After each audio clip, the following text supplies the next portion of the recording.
Afternoon, everybody, and a big aloha wherever you are in the world. Very, very welcome to this HATCH Innovation Studio 2021. I'm really pleased that people have joined us to see the fruits of all the labor that we've been developing over the last 4 weeks. We had almost 100 applications from 26 countries to join this innovation studio. The majority of which, those applications, the most came from Hawaii, which we were really pleased about. And that's resulted in quite a strong representation of companies and projects from Hawaii, which I'm really looking forward to sharing with you today. So I'll just kick off with a quick of the studio, HATCH, and where we're taking this. And then I will show you the agenda for today. I'll introduce the Executive Director of NELHA, Greg Barber, to talk a little bit about his plans and his thoughts about the studio. And our plans ahead in terms of developing NELHA and continue to develop NELHA as a global center of excellence for aquaculture. So if you just bear with me while I share my screen.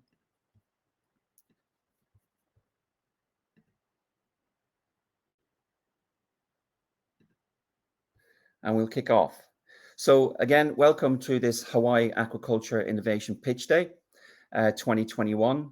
I just wanted to give you a little background to this for those of you who are maybe not as familiar with HATCH. I know many of you in the audience are, and it's great to see and welcome many of our partners and collaborators in Hawaii and other places joining us this evening. From a HATCH perspective, it was founded in 2017. We launched the world's first aquaculture accelerator in 2018, our first program in Bergen in Norway, and then in Ireland. And then we expanded in 2019 to include Hawaii and Singapore as a location. And we delivered our third global accelerator in 2019. As we progressed then, we thought we need a little bit more money to invest in our company. So we raised our first fund in 2020 at 8.4 million, which the state of Hawaii made a contribution to. We delivered that fourth program, unfortunately, virtually due to COVID. But to date, we've invested in 37 global aquaculture startups, and we built a global network of mentors and industry partners, which we've been sharing throughout this Hawai'i Innovation Studio. And then in 2021, obviously, still battling, many parts of the world are still battling with the COVID pandemic, but we continue to engage and connect with and try to develop those innovators and technologies out there in the world of aquaculture. And we've been making further steps to try and facilitate and support those innovators as we currently are looking to raise $75 million for our Blue Revolution Fund, which we're very excited about. And we also went on a little bit from the accelerator to expand into what we call our innovation studio model, which I'll talk a little bit about now.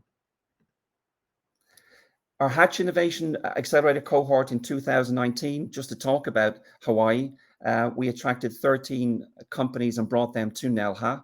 I'm going to show you a couple of pictures now that brought back great memories for me and some of the HATCH team whilst we spent 6 weeks developing those early stage companies in 2019. That kicked off at NELHA, and then we brought those companies to Bergen and also to Singapore and Indonesia, because we feel it's really important that these companies get a sense of what's happening on farms in particular.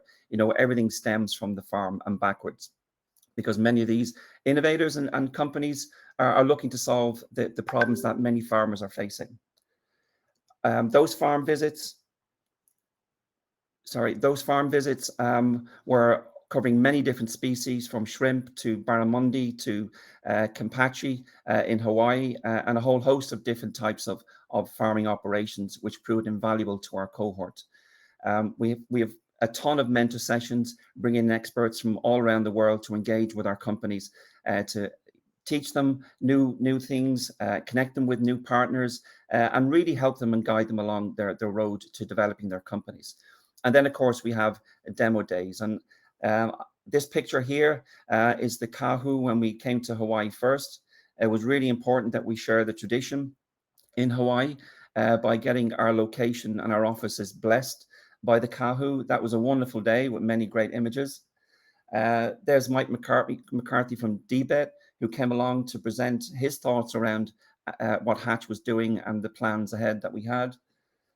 Of course, I don't know who that dude is, but it was really exciting to see all those people, and many of them here again this evening, joining in developing the potential that Hawaii has as a location for aquaculture innovation.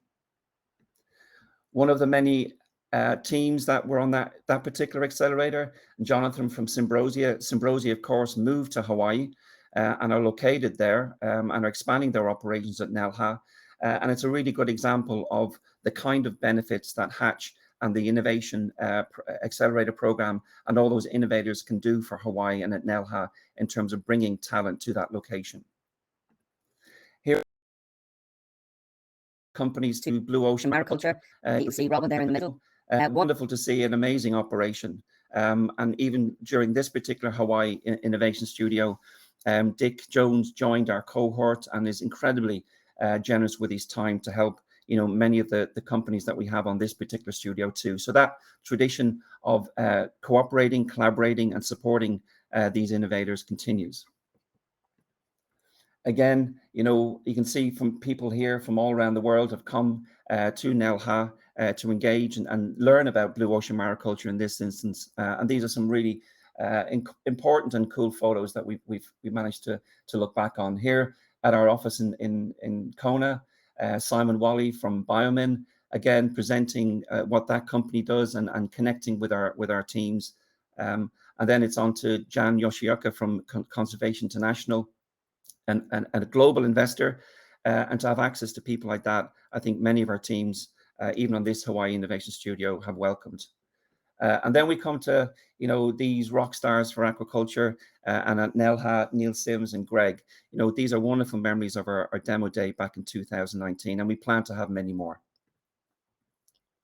So our cohort in 2020, with the advent of COVID, obviously we had to change our direction and strategy, and we delivered that program virtually via Zoom. We had companies from all around the world, but we still had companies relocating to Nelha as in the form of Sea Warden, who stayed there for quite some time throughout the program. We had virtual farm visits, we had virtual mentor sessions, and of course a virtual demo day, which we delivered from Norway on that occasion. So we obviously, in terms of engaging with these companies and trying to support them and connect them with all the inputs and supports that they need to grow, we needed to find ways to interact with them. And for example, this Remo platform that you're on today is just such an example of how we've tried to find ways to interact and provide more interaction with our companies. Not as exciting as our demo day in Hawaii, but this is what many of us are facing in terms of engaging with companies. So our innovation studio here, what is it really? From a Hatch perspective, our mission is really to catalyze farmed and alternative seafood innovation. And this is important through investment, expertise, and insights, and by building a strong, committed innovation community. And that's what we have here today, folks, with everybody joining on the island here today. The program here is more geared towards maybe sometimes earlier stage projects, smart guys and girls or researchers in universities that have maybe some IP or some research they're working on. And we try and help develop that to a stage where it gets some attention, it makes a little bit more sense, and maybe is moving towards getting investor ready. And it also attracts companies from different sectors that may have technologies that would have an application in aquaculture. So it's a mix of different types of companies that we found are attracted to this innovation studio model. But another key part of that is the fact that it's regional. So most of our applications, as you can see here, came from Hawaii and the US. Our participants are primarily from Hawaii in this instance. So this model is really good at culturing and developing local innovation and building an ecosystem, which is what we really want to try to do and continue to do in Hawaii. For this particular program, we have 9 different teams joining us. 4 from Hawaii, 2 from the US, 1 from Mexico, and 1 from Spain. and we have a couple of observers here, and they are very early stage researchers and students who are, looking at aquaculture as a career.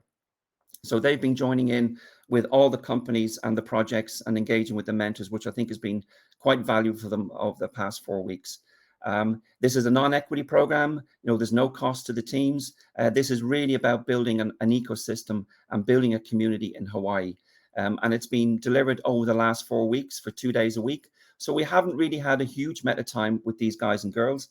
But I hope in terms of their presentations today, you'll see that they've made quite a bit of progress.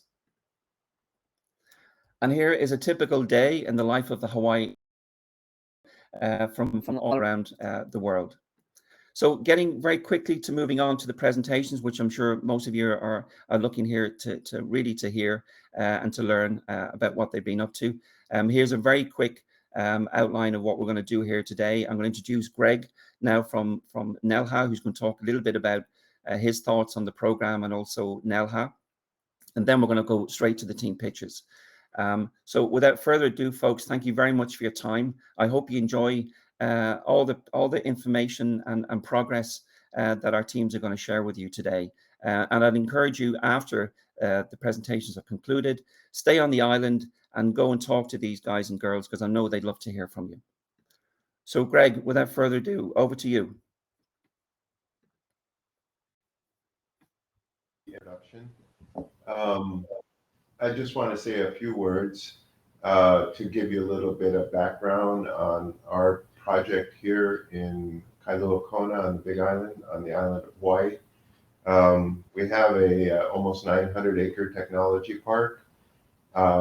We are a seawater utility. We pump vast amounts of seawater on shore, both deep water and shallow water.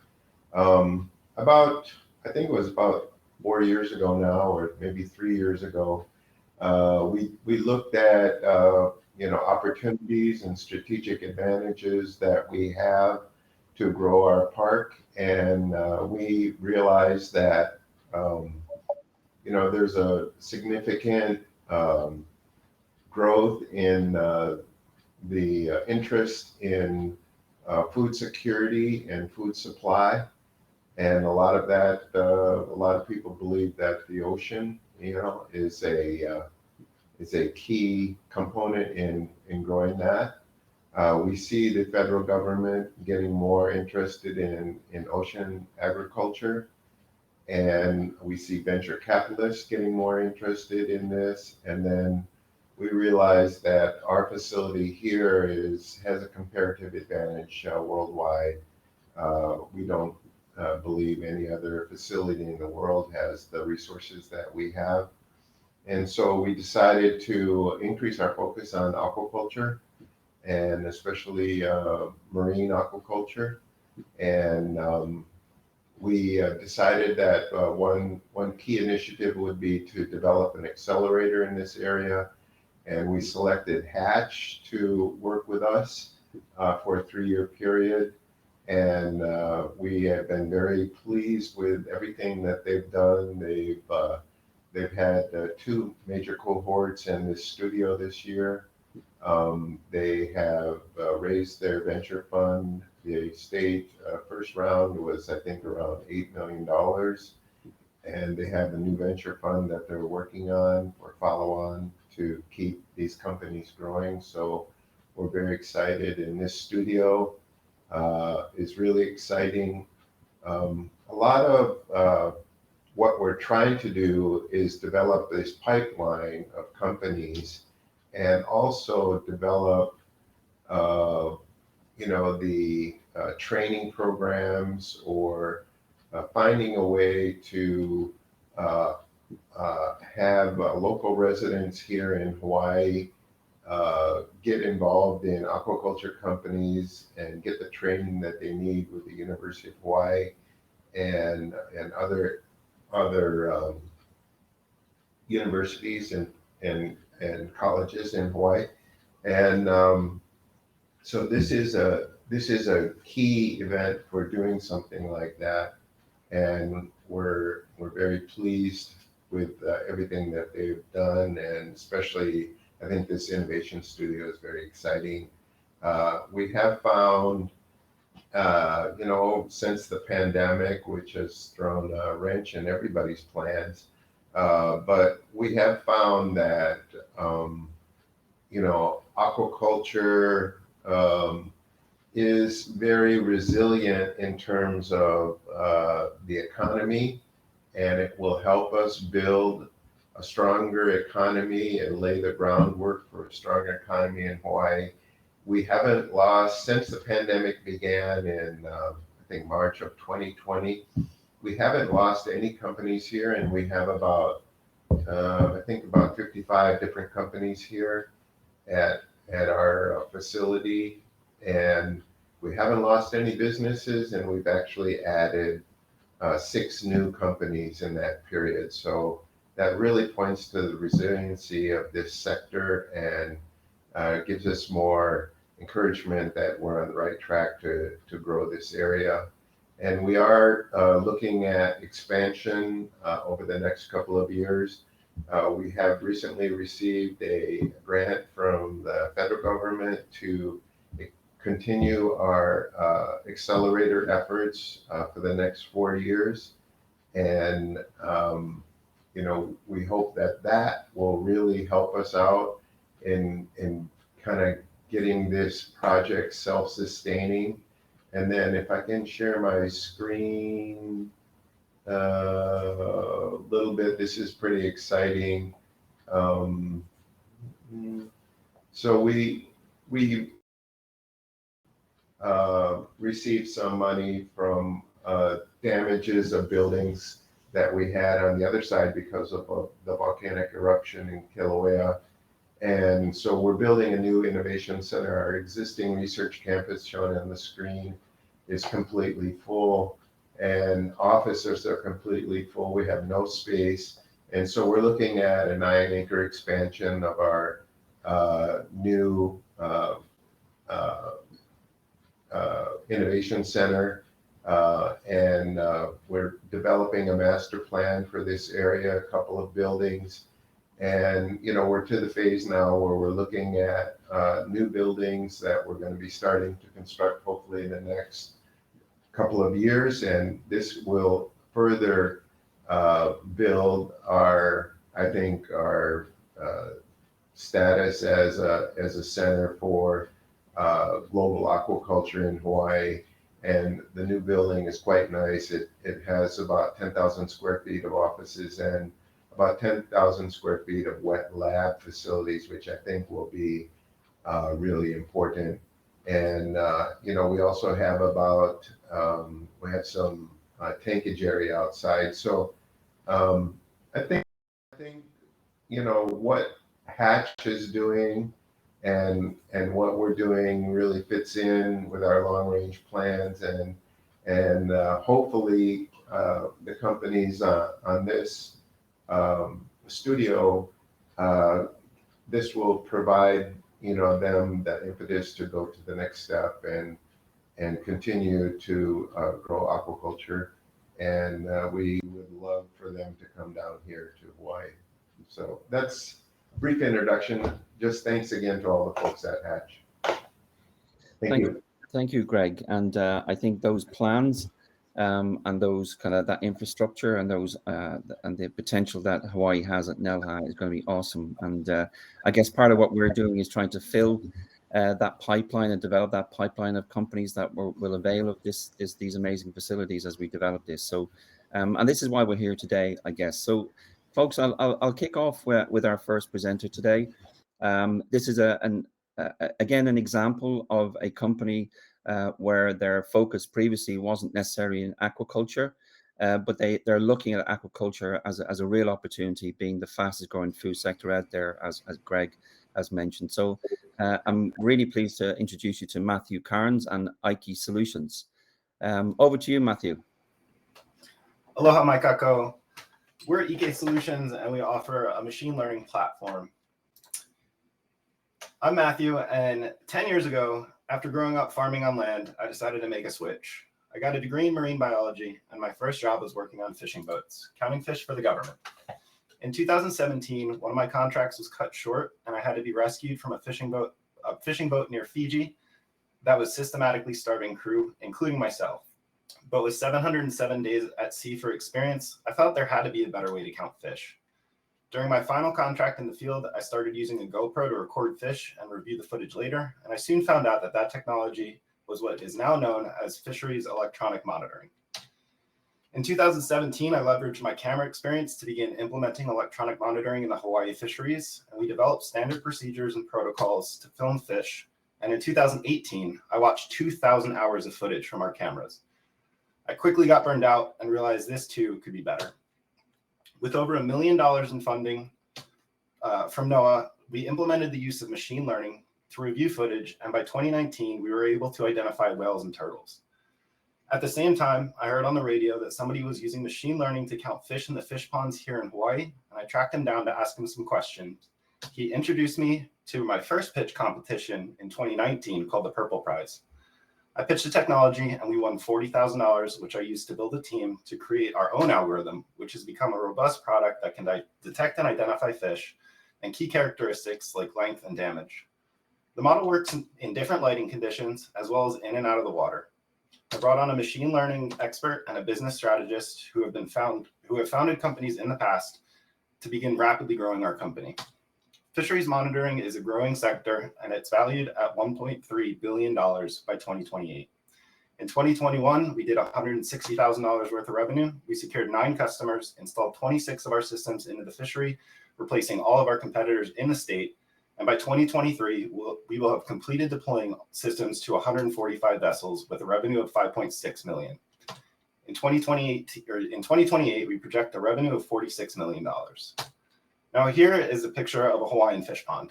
There's 18 trees in this photo. I know because I'm an expert at counting. However, can you tell me how many fish are in this photo? I sure can't. So returning to the idea of counting fish in ponds with machine learning, we've begun to validate our platform as a solution to many underwater problems. During the studio, we learned that the offshore aquaculture relies on divers in the water for daily operations. Failure to detect and remove sea lice early can cause $480 million of loss each year. And in order to treat fish for parasites, many farms still treat an entire pen with hundreds of gallons of peroxide to delouse the stock. Enter our smart gate. The initial idea was to use cameras and hardware to let fish in and out of the fish ponds in order to decrease predators inside the pond. However, we began to think about scalability into the offshore aquaculture market, and I wondered why the technology we used on farms growing up, like this gate used to isolate individual cattle to check and treat for potential problems, was not applied in aquaculture. We see an opportunity here to leverage our platform and create an underwater analog to this cattle chute. By connecting 2 of our gates from the initial fish pond idea, we realized we could create a confined space where you could connect 2 fish pens together and enable us to track and determine health and parasite presence, apply treatments to specific individuals, remove dead fish without sending in a diver, monitor feed, and sort fish by size pre-harvest. Well, there's a lot of competition in this space. Currently, our market research indicates that there's only one other company that's approaching video monitoring to an individual fish level.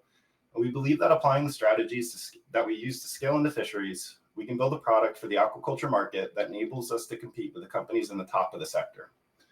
We've also built strategic partnerships with local fishing experts, government research management councils, NOAA, and conservation NGOs that will give us a competitive edge to enter into the market as a second mover. Additionally, with the support of Purple Prize and now Hatch, we believe we can gain access to networks to continue adding to our tech stack and build a product that would be in demand. We're looking for a total investment of $2.6 million in milestone-based investment, with $2 million to develop and deploy a prototype smart gate into the field after gaining 30 aquaculture customers on our existing platform. The investment will allow us to get to the point to be able to competitively raise a Series A and begin securing part of the $794 million precision aquaculture market. Combining the aquaculture and fishery sectors, we're looking at a total available market of over $2 billion annually. Mahalo for your time today, and we look forward to scaling into the aquaculture space. And please reach out with any feedback and opportunities through one of our contact methods. Aloha. Thank you, Matthew. And a really good example, folks, of coming into the program, having a lot of technology, but wanting to learn a lot more about aquaculture. and then potentially finding a project where he can direct that technology to solve a problem in aquaculture. So this has been baking over the last 4 weeks, and I'm sure it will continue to develop over the coming months and years ahead. But good job, Matthew. Thank you very much.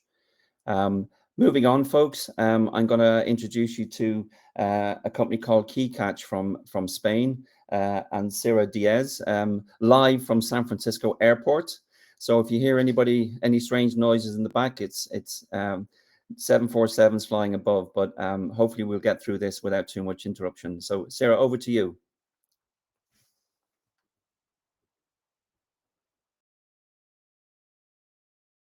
Sorry, I had my microphone off. So yeah, as Wayne said just before starting, I'm at the airport. Sorry for that. So if there's any noise, I will stop because I want you to hear me all in good quality. So well, first of all, thanks all for being here. And before starting, you will have a lot of pitches. So I want you to interact by launching this question. So how many of you? Yeah, go ahead. We can't see your screen. Is it possible to try sharing it again? Yeah, sure. Okay. Thank you. I will share screen. Okay, can you see it now? Yes, it's good. All good. So I will answer the question again. So how many of you have you ever heard about a pathogen test? Please raise your hand. I cannot see you, but I guess that most of you have heard about a pathogen test. But then my next question is, okay, and then why is there $5 billion lost every year due to pathogens in aquaculture? And why there's a 30% of production losses there? So that was my main question that I had, and is the problem that I'm trying to solve. Basically, what I've seen is that pathogens cause huge mortality rates. There's the lack of preventive tools to fight these pathogens, and results are really, really slow. And the problem is that when farmers want to act, they need to add antibiotics, which is not optimal. And at the end, it causes a huge economic impact. So here we have Christoph, which can reinforce what I am saying to you.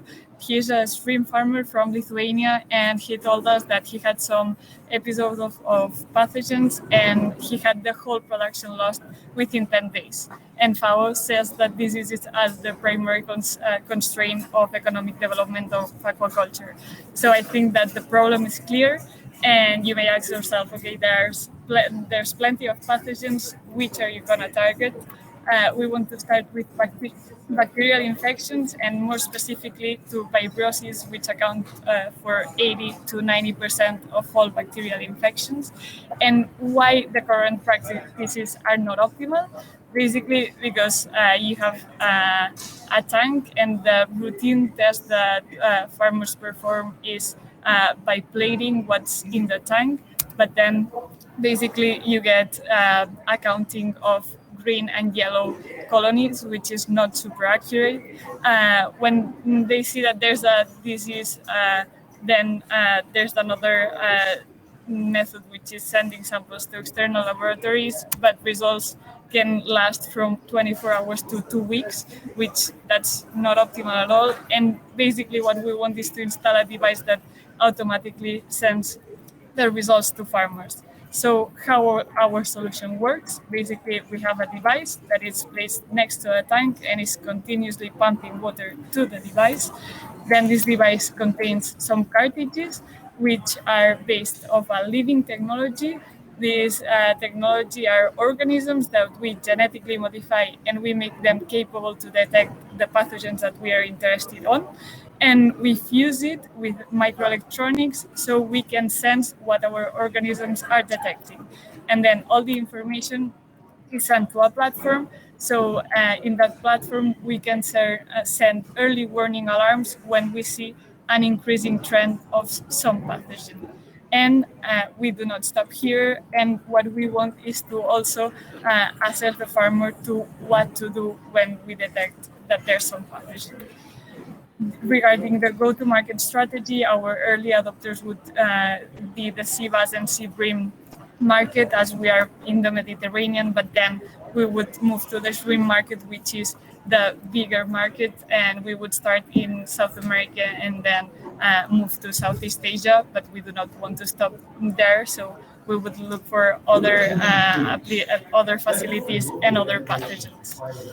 So our key partners would be producers that we've already been talking to, and there are some that would be willing to run the first pilots, and also health suppliers, as we want to also to offer detection plus treatment. We of course have some competitors, but mainly there are rapid tests that do not serve as prevention, and there are really complex tests that I think that are not really easy to use, and the point is that they do not offer on-site detection. So our main advantage is that we want to offer a user-friendly solution with real-time monitoring to increase the revenue of farmers without having to use antibiotics and being more sustainable. The business model that we envision is a subscription model, having the devices plus the expendables, which has this living technology. So you should think about it like a printer. So having the printer plus some cartridges that need to be refilled in a monthly basis, plus a software that can be optional for farmers. This is how our financials look like. So we plan to have our break-even point at the beginning of the third year. And our financial needs for the first year are basically for IP, prototyping, and the second year to run the first pilots. This is our team. We have scientific expertise, and we have also Hugo, which has a business background, and some external collaborators and advisors that are helping us. And there's more in KiKite, so if you want to know more, just let me know. Thank you so much. Thank you very much, Sarah, and safe flight home. Sarah is the kind of people that we want to attract into this aquaculture space. Again, someone who has no previous experience or background in aquaculture, but has a very interesting background looking at disease and disease detection, which obviously is critically important to the aquaculture industry. So safe flight home. We'll move on, guys, quickly. Next up is Chris Kaiser from EcoHarvest. Chris's presentation was recorded a little earlier today. He couldn't present live, unfortunately. So Ben, if you would like to do the honors. Good morning, everyone. Thank you for the opportunity to present our company to you this morning. One of my first childhood memories was asking my mom to drop me off at the local pet store while she was out running errands. I'd go hang out in the saltwater fish section for hours, just admiring and daydreaming. It's really what inspired me to become a marine biologist and work with fish my entire life. Unfortunately, our children are much less likely to have this source of wonder and inspiration, as the ornamental fish trade has some serious problems. 90% of marine aquarium species are still collected from the wild, which, coupled with climate change, is becoming unsustainable. Fish have poor survival rates as they succumb to stress and collection, long transit times, and disease from being held in multiple facilities. As a result, many key collection areas have completely banned the practice, such as some parts of Indonesia and most recently here in Hawaii. This slide illustrates the numbers of aquarium fish historically collected from the west side of Hawaii Island. A typical year would see between 350 and 400,000 fish collected for the aquarium trade. This number is now zero due to the ban. We at EcoHarvest Hawaii offer a solution to both the environmental impacts of the wild fishery and to the supply of the trade by replacing those 400,000 collected fish with sustainably aquacultured fish. We provide a fully traceable, reliable supply from our farm direct to the customer. Fish are guaranteed to be in good health from being raised in a biosecure facility with health checks before shipping. Pressure on wild stocks is removed as we replace the collection fishery and support stock enhancement. Our roadmap to success looks something like this. Our pilot facility started this year will produce up to 10,000 fish annually, followed by expansion within Nelha to produce up to 400,000 fish annually by the end of 2023. We'll also be adding a mainland distribution hub, most likely in Houston, Texas. By 2026, we expect to expand outside of Hawaii to target non-Hawaiian species and potentially merger and acquisition opportunities. Our direct competition includes Ora, located in Florida, which is actually the oldest marine ornamental farm in the United States. Biota, who's more recent addition to the scene, who's based in Palau, and of course traditional collectors from other parts of the world. EcoHarvest advantages over our competitors includes a focus on high-value species, particularly with Hawaiian branding that will be unique in the industry. Our farm, located in Nelha, provides easy access to some of the highest quality ocean water in the world, right next to the international airport. It's simply the best place in the world to raise ornamental fish. I'm Chris Kaiser, founder of EcoHarvest Hawaii. I have over 20 years of experience in commercial aquaculture, both domestic and internationally. Most importantly, I have a track record of taking early hatchery success on novel species from research institutions and commercializing those species. My business partners and COO, Steve Barron, has a background in finance and commodities with Morgan Stanley and has a history of working with startups and high-value opportunities. Come and join us in this exciting opportunity. We're currently seeking $350,000 for a startup of our pilot facilities in Nelha. We have a lot of momentum at the moment and a lot of excitement from us, our potential customers, and investors. We really need to keep that momentum going by expediting our permitting process. We're asking for any assistance from state or industry to work with us on making this a reality. For more detailed information about our company and our plans, please reach out.